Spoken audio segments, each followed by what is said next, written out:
ఎంత బడాబాబులైనా రాజకీయాలకు అలవాటు పడితే వాటిని వదులుకోలేరు.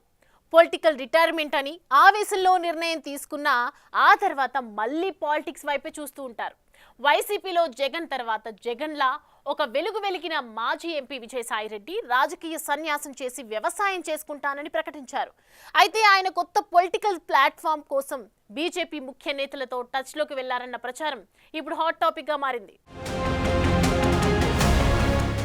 మాజీ ఎంపీ విజయసాయిరెడ్డి, మాజీ సీఎం వైఎస్ జగన్ కలిసిమెలిసి ఉండేవాళ్లు. వైసీపీలో జగన్ తరువాత విజయసాయిరెడ్డి అనే రేంజ్ ఉండేది. వైసీపీ అధికారంలోకి రాకముందు కూడా పార్టీలో విజయసాయిరెడ్డి పెత్తనం కొనసాగింది. అంతెందుకు, వైసీపీ ఆవిర్భవించిన కొత్తల్లో జగన్ అక్రమాస్తుల కేసులో అరెస్ట్ అయినప్పుడు ఆడిటర్ అయిన విజయసాయిరెడ్డి కూడా ఆయనతో కలిసి 16 నెలలు రిమాండ్ ఖైదీగా జైలు జీవితం అనుభవించారు.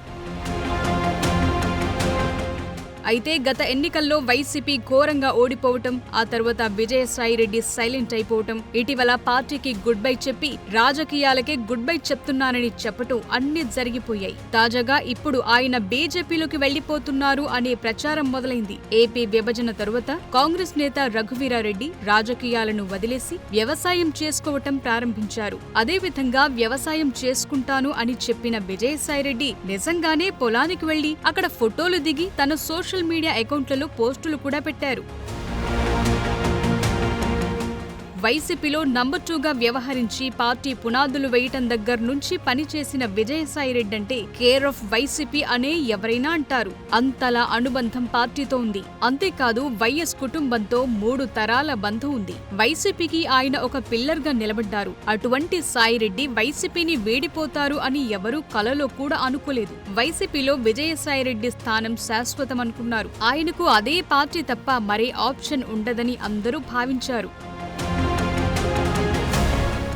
అయితే విజయసాయిరెడ్డి మారిన రాజకీయ పరిస్థితుల్లో 2025 కొత్త ఏడాది వస్తూనే వైసీపీకి గట్టి షాక్ ఇచ్చేశారు. ఆయన జనవరి 4వ వారంలో వైసీపీకి రాజీనామా చేశారు. అంతేకాదు రాజకీయాలకే దూరం అనుకున్నారు. వ్యవసాయం చేసుకుంటానని ప్రకటించారు. ఇక ఇదే తన జీవితంలో అసలైన లక్ష్యమని అన్నారు. ఖర్చేస్తే ఆయన తాజాగా ఉపరాష్ట్రపతి జగదీప్ ధన్కర్ హైదరాబాద్ వచ్చిన వేళ ఆయనకు స్వాగతం పలుకుతూ కనిపించారు. దాంతో ఆయన రాజకీయం వీడాలనుకున్నా వేడేది కాదని విశ్లేషకులు భావిస్తున్నారు.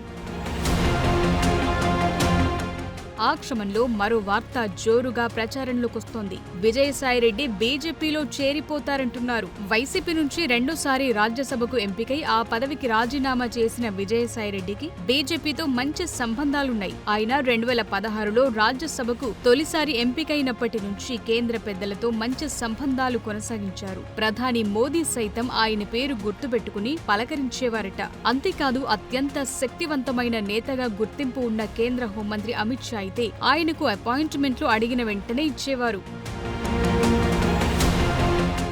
అందుకే విజయసాయిరెడ్డి తాను రాజ్యసభ నుంచి తప్పుకుంటున్నప్పుడు ప్రత్యేకించి మోదీ అమిత్ షాలకు స్పెషల్ గా థ్యాంక్స్ చెప్పారు. ఈ క్రమంలో లేటెస్ట్ గా జరుగుతున్న ప్రచారాన్ని బట్టి చూస్తే బీజేపీలోకి విజయసాయిరెడ్డి వెళతారని అంటున్నారు. దానికి ఒక డేట్, టైం, ముహూర్తం కూడా నిర్ణయించారు అని అంటున్నారు. ఈ ఏడాది జూన్ నెలలో ఆయన కాషాయ తీర్థం పుచ్చుకుంటారట. నిజానికి బీజేపీ పెద్దలతో ఈ రోజుకి ఆయన రిలేషన్స్ కొనసాగిస్తున్నారని అంటున్నారు. విజయసాయిరెడ్డి వైసీపీ నుంచి బయటకు రాగానే బీజేపీలో చేర్చుకునేందుకు ఆయనకు ఆహ్వానం అందిందన్న టాక్ వినిపిస్తోంది. అయితే వెంటనే చేరితే వైసీపీని జగన్ను వెన్నుపోటు పొడిచి వచ్చారు అన్న అపవాదు వస్తుందన్న ఆలోచనతోనే విజయసాయిరెడ్డి పొలిటికల్ రిటైర్మెంట్ అన్న ప్రకటన ఇచ్చారని అంటున్నారు. అందుకే కొన్ని నెలలు ఆగి తన భవిష్యత్ ప్రణాళికపై క్లారిటీ ఇచ్చే ఆలోచనలో ఉన్నారట. ఇక విజయసాయిరెడ్డి బీజేపీలో చేరుతారన్నది టీడీపీ కూటమి పెద్దలకు కూడా ఒక ఐడియా ఉందన్న ప్రచారం ఉంది. విజయసాయిరెడ్డి గనుక బీజేపీలో చేరితే జగన్ కి సరికొత్త సవాల్ ఎదురవ్వటం ఖాయంగా కనిపిస్తోంది. జగన్ A1 గా ఉన్న అక్రమాస్తుల కేసులో విజయసాయిరెడ్డి A2 నిందితుడిగా ఉన్నారు. ఆ కేసుల విచారణ పురోగతిపై ఈడీ, CBIలపై కోర్టుల నుంచి ఒత్తిడి పెరుగుతోంది. ఇలాంటి పరిస్థితుల్లో సాయిరెడ్డి కాషాయ కండువ కప్పుకుని అప్రూవర్ గా మారితే ఇక ఏపీ పాలిటిక్స్ లో పెను మార్పులు తప్పవన్న అభిప్రాయం వ్యక్తమవుతోంది.